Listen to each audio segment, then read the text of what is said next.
Yo, what's up, guys? So, DLC coming up soon. We won't have to wait for long. So, I don't know, I just did something fun.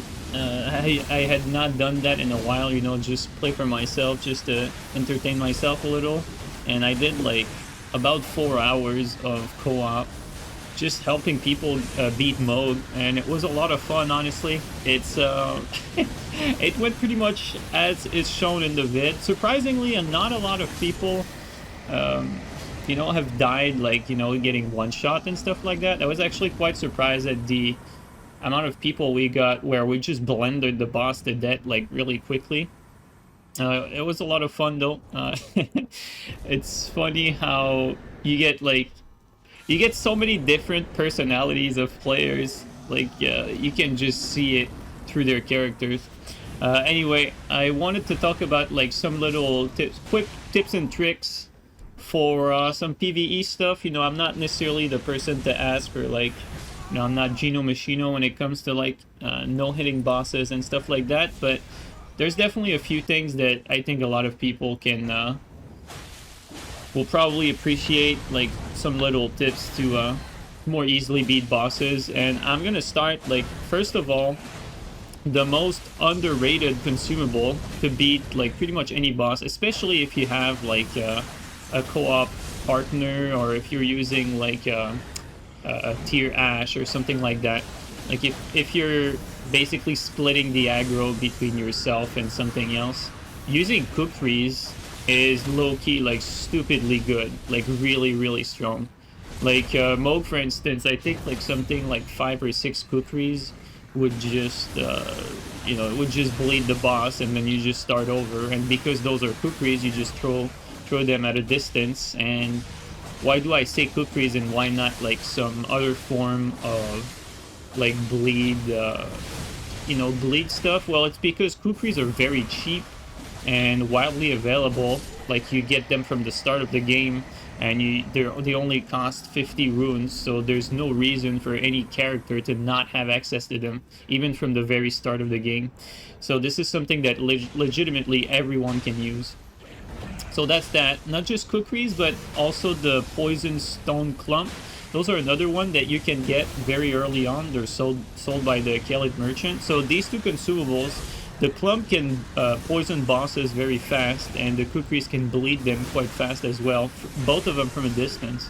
So you'll notice a trend that the two things I'm, like, giving for, like, some sort of tips are both, like, status effect. And honestly, that's pretty much the easiest way to beat bosses, quickly at least.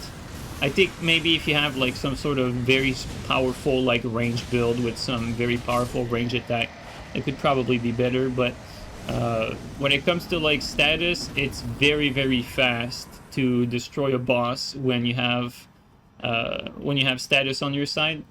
And so, for instance, in these fight against Smoke, depending on who the people we were playing with, like, sometimes I would change the strat a little bit. Like, here we had, like, someone who was using Black Flame Tornado. Because he had Black Flame Tornado, I was just, you know, spamming R2s with Frost Fist, get the Frost proc and get the proc to reset because of the fire, for instance. Whereas if I was, like, with a lone host and it was going to take us, like, longer than skipping Moog's second phase, well, what I'd do is I would pull up the Enspire Rapier, rot the boss, and then poison the boss, and then after that you bleed the boss and just rinse and repeat. Although usually the boss would die after only one rot and poison.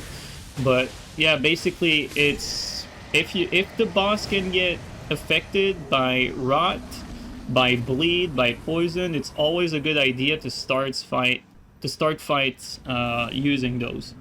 Like this guy with the bubble, there was some people with the bubble weapon that did a stupidly high amount of damage to the boss. It's fun to co-op a lot like that because you see what are the most effective strats for whether it be the host and the other co-op phantoms. And so far, I would say that the strongest teammates we had, like, throughout this entire play session, were mostly people that used the bubble, Black Flame Tornado, and I would also say there was one guy that used Crackblade that kept getting the boss stunned. Although he was naked with a katana, so take that with a grain of salt. But yeah, it was fun though. Like, we have plenty of footage of that. I don't necessarily expect you guys to like sit through the entire thing, but I just wanted to talk to you guys about this a little bit. So yeah, guys, DLC coming up soon. We're gonna have some vid about the patch that's coming up in honestly just a few hours. Like, for me, it's at 6 a.m. in the morning tomorrow. So at the time of recording this, like, the patch comes out in 14 hours. It's probably going to be less than that by the time you watch this vid, but yeah, we're going to cover the patch notes as well as the patch itself as soon as it comes out. We're going to do that live on stream, so if you guys want to check it out, you guys know where to find me. Alright guys, I'll let the rest of this amazing B-roll footage play in the background, and I wish you guys a happy DLC. Take care, everyone.